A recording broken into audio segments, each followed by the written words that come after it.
السلام عليكم ورحمة الله وبركاته أصحابتا ku xiran janalka marka la soo dhawaada aad iyo aad u mahadsantihiin muuqaalkan waxaan rabaa inaan idin kula wadaago gudoomiyaha gobolka Illinois oo shalay saxiixay sharci ka difaacaya dadka soo galootiga sharci la'aanta ah in ciidamada ICE ay ka qabtaan meelaha qaar haddaba meelahaasi maxay yihiin ayaan idin kula wadaagaya muuqaalkan qaar ka mid ah gobolada Mareykanka oo bilaabay in ururka kaliya ee muslimiinta difaacay ee ka jira Mareykanka in ay u aqoonsadaan urur argagixiso oo caalami ah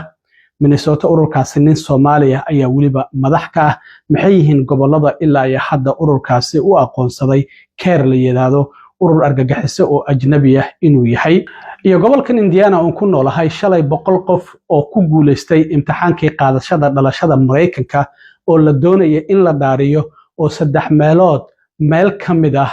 loo diiday in la daariyo oo laga kansalay ballantoodii sababo la xiriira amarkii madaxweynuhu uu soo rogay oo travel banki 19 wadan oo Soomaaliya ay ku jirto oo ku soo rogay arrimahaasina waan idin la wadaagayaa balse marka hore soo dhaw gobolka Illinois gaar ahaan magaalada Chicago ayaa aad loogu yaqaanaa gobolkaasi waxaan ognahay in bilihii 9 iyo 10 September iyo October howlgalo ay ka sameeyeen ciidamada ICE iyo kuwa xuduudaha ilaaliyo dad fara badan ay ku soo qabqabteen Trumpna uu yiri magaalada Chicago dambiga ayaa ku batay dilka dhaca boobka kufsiga marka waxaan doonaynaa inaan nabad ka dhigno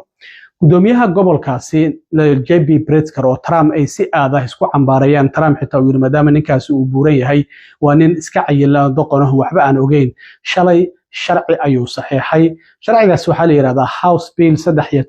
1312 waxaana dadka soo galootiga ah uu difaacaya xuquuqdooda iyo meelaha qaar marka ay joogaan in ciidamada ICE aysan ka xiri karin haddaba meelaha aysan ciidamadu ka xiri karin dadkaasi marka ay joogaan waxa kamid ah maxkamadaha ayaa kamid ah jaamacadaha ayaa kamid ah iskuulada ayaa kamid ah isbitaalada ayaa kamid ah daykeerada ayaa kamid ah sharciyadaasi isla shalaba qaarkood waa ay dhaqan galeen kuwa kalena sida jaamacadaha iyo isbitaalada iyo daykeerada waxa la yiri ilaa iyo bisha koobaad ee sanadka soo socda ilaa iyo bisha saddexaad ayaad haysataan inaad sharciyadiina wax ka bedeshaan maadaama gobolku leesinka uu siiyo meelaha leesinka uu siiyo ay tahay ay kamid yihiin in sharciyo la jaan qaadi kara sharcigan shalay gudoomiyaha gobolka JB Pritzker uu saxiixay in ay iyaguna ay soo saaraan haddii aan ku hormaro midda maxkamadaha waxa uu sharcigan dhigayaa in amaba uu mamnuucaya in maxkamadda gudaheeda amaba banaanka buildingka dhismaha maxkamadda ilaa iyo 1,000 feet ay ciidamada ICE aysan dad ka qaban karin oo arintaasi ay tahay mid sharci darro ah marka waxa uu sheegay in gudoomiyaha gobolku aysan ogolaanaynin xuquuqda dadka soo galootiga ee sharci la'aanta lagu xadgudbo isla markaana waxa uu sheegay inuu ka ilaalinayo maamulka Trump arintan ay ku marmarsiyoonayaan oo ah dad dambiilayaal ah ayaan doonaynaa inaan qabanno sharcigan waxa uu dhigayaa sidoo kale dadka dambiilayaasha oo dawladdu waraaq waaran oo maxkamad ka soo baxday ay u haysato in ay qaban karaan laakiin dadka aan dambiilayaasha ahayn meelahaasi lagama qaban karo sidoo kalena waxa uu dhigayaa sharcigan in haddii qofka xuquuqdiisa dastuuriga ah lagu xadgudbo isla markaana si been ah xabsi loo geeyo uu qofkaasi dacweyn kara dawladda ilaa iyo $10,000 uu ku dacweyn karo ama maxkamad gudaheed laga qabto ama meel ka dhow ama xuquuqdiisa lagu xadgudbo si sharci darro ah qofkaasi loo xiro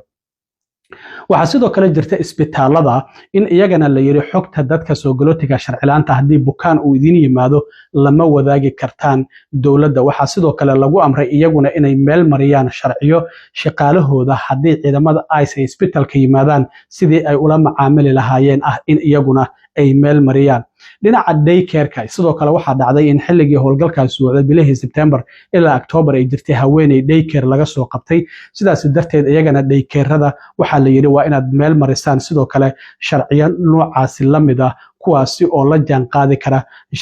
sharcigan shalay gudoomiyaha gobolkaasi uu meel mariyay maxkamadaha iyo kuleejyada iyo iskuuladana iyagana sidoo kale waxa la yiri xogta ardayda sharci la'aanta ah ee dhiganaysa iskuulada ama jaamacadaha inaadan la wadaagi karina dowladda amaba ciidamada ICE. marka gudoomiyaha gobolku sharcigaasi ayuu saxiixay, waxaana uu sheegay in maxkamad lala tiigsan doono laakiin diyaar ay u yihiin in sharcigan uu difaaco. haddaba afhayeenka wasaaradda amniga gudaha Tricia McLaughlin ayaa isla markiiba shalay ka soo jawaabtay, waxayna tiri gudoomiyaha gobolkaasi JB Pritzker waxaan filayaa in uusan aqoon u lahayn dastuurka, waxaana uu ku xadgudbayaa qodobka 6 cutubkiisa 2 ee dastuurka oo la yiraahdo supremacy clause. waxaana qodobkaasi uu dhigayaa in haddii sharciyada federaalka iyo kuwa gobolku ay isku dhacaan, markastaba sharciga federaalka uu sarreynayo. sidaas darteed waxa ay sheegtay in arrintaasi ay tahay mid sharci darro ah, maxkamadna ay la tiigsan doonaan. marka gudoomiyaha gobolka Illinois JB Pritzker sharcigaasi ayuu saxiixay shalay, intiisa badan waa uu dhaqan galay, waxaana la siiyey bilaha bisha 1 ilaa iyo bisha 3 ee sanadka soo socda in jaamacadaha, isbitaalada, dheekeerada iyaguna ay sharciyadooda wax ka bedelaan oo ay sameeyaan sharciyo la jaanqaadi kara sharcigan shalay gudoomiyaha gobolku uu saxiixay. arrintaasi haddii intaasi aan kaga gudbo, waxaa jirta hay'ad u dooda xuquuqda muslimiinta Mareykanka ku nool oo la yiraahdo Council on American Islamic Relations oo CAIR loo soo gaabiyo, waxayna u doodaan xuquuqda muslimiinta. sanadkii 1994 ayaa la aasaasay. gobol kasta oo kamid ah gobolada Mareykankana xafiis ayay ku leeyihiin. haddaba qaar kamid ah gobolada Mareykanka ayaa waxa ay bilaabeen marka in hay'adaasi ay u aqoonsadaan ama ururkaasi urur argagixisa caalami ah. waxa ugu dambeeyay hadda gudoomiyaha gobolka Florida oo 8 bishan Ron DeSantis waxa uu soo saaray wareegta nambarkeedu ahaa 25244, waxaana uu aqoonsaday ururka akhwaan muslimiinka Muslim Brotherhood-ka iyo sidoo kalena ururkan hay'adan CAIR inay yihiin urur argagixiso oo caalami ah. sidaas darteed waxa uu yiri waa in la joojiyaa in labadaasi urur lala shaqeeyo, isla markaana wax taageero ah la siiyo. qof kasta oo taageero siiyana waxaa laga mamnuuci doonaa in dowladdu ay kontraktiyo siiso, shaqaalaysiiso amaba sidoo kale lacag la siiyo. haweeneyda hada sida kumeel gaarka gudoomiyaha uga sii ah in qaybta ururkaasi uu ku leeyahay gobolka Florida oo Hiba Rahim la yiraahdo, waxay sheegtay arrintan inay tahay mid sharci darro ah, isla markaana ay u muuqato siyaasadda in gudoomiyaha gobolkaasi oo Yahuuda in markastaba ay nambarka 1 ay u tahay oo arrin siyaasadeed ay tahay. sidaas darteedna ay maxkamad ay la tiigsanayaan wareegtadaasi uu saxiixay gudoomiyaha gobolka Florida Ron DeSantis. waxa uu soo dhaweeyay gudoomiyaha gobolkaasi, wuxuu yiri waan soo dhaweynaynaa arrintan maxkamadan la gudbiyay oo nalala tiigsaday, waxayba fursad noo siinaysaa ayuu yiri in bangiyadooda aan helno lacagaha halkay u diraan iyo meelaha ay ka helaan. marka wuxuu yiri waa arrin wanaagsan, waana soo dhaweynaynaa. Texas ayaa uga horeysay gobolka Texas. labadan gudoomiyaasha gobolada Texas iyo Florida waa labada nin oo ugu cunsurisan Trump, ayayna si aad u taageeraan. xitaa gudoomiyaha gobolka Florida waa kii inta la tartamay Trump, markii dambena isaga haray Trumpna taageeray. marka 18 bishii hore ee November ayaa gudoomiyaha gobolka Texas labadaasi ururka ikhwaan muslimiinka iyo ururkan CAIR oo loo soo gaabiyo Council on American Islamic Relations waxa uu aqoonsaday inay yihiin urur argagixiso. ururka ikhwaan muslimiinka isagana 1928 ayaa la aasaasay, Masar ayaana lagu aasaasay. sidoo kale waxaa jirta in aqalka cad isaguna madaxweyne Trump wareegto uu soo saaray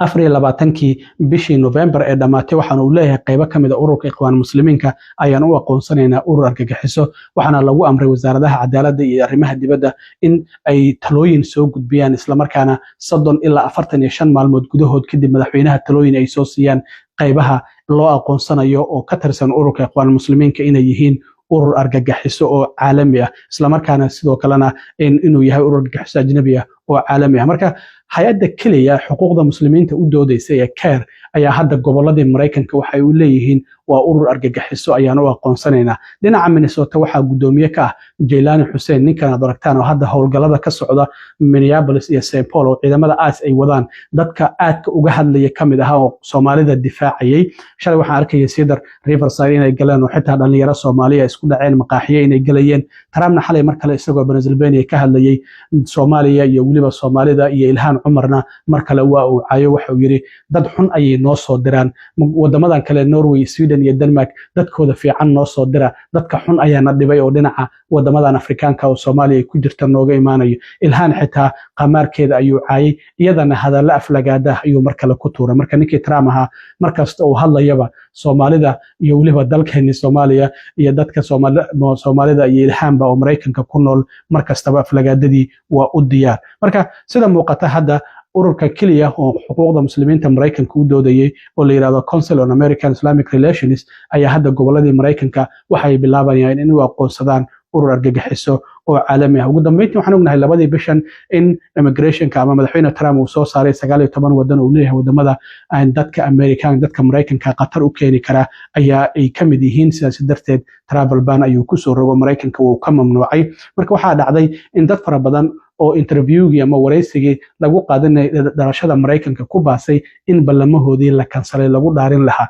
Inta badan dadkaasi waxay ka soo jeedaan 19 kaasi wadan, walow hadda maamulka Trump uu leeyahay 30 wadan iyo ka badan ayaa la filayaa inuu ka dhigo wadamada uu ku soo darayana ilaa ay hadda lama shaacinin. Marka shalay waxaa jirtay magaalada Indianapolis aan ku noolahay 100 qof ayaa la filayay in la dhaariyo oo interviewgii qaadashada dhalashada Mareykanka ku baastay. amarkaasi markii 2 December uu soo baxay 3 meelood marka loo dhigo 100 qof 38 kamid ah waraaqa ayaa loo diro ballamahoodii waa la kansalay. Marka shalay intii kale ee soo hartay ayaa la dhaariyay, sidaas darteed ayaana 100 kaasi qof 38 kamid ah la yiri la idima dhaarinayo. Wadamada ay ka soo kala jeedaan lama sheegin, dad Soomaaliya ma ku jiraan ilaa ay hadda kama warhayo. haddii ay jiraan fadlan ila soo xiriira dadka la filayay shalay in la dhaariyo oo ballamahooda la kansalay. laakiin waxa muuqata gobolkan oo kaliya ma aha, gobollo fara badan oo Mareykanka dad green card interview u balansanaa ama baasaboorkii interviewga dhalashada inay qaataan u balansanaa amaba ku baasay interviewga oo ballantii dhaarta lahaa ayaa ballamahaasi laga kansalay. inta badanna waa dadka wadamadaasi 19 ka ah ka soo jeedo Soomaaliya, Afghanistan iyo Yemen iyo Iran iyo ay ku jiraan. Marka waan arki doonaa arrimahaasina waxyaabaha ka soo kordha. aad iyo aad u mahadsantiin asxaabta, intaan markale kulmi doono waa saaxiibkiin Cilmi Waaro idin la sida iyo nabadgelyo.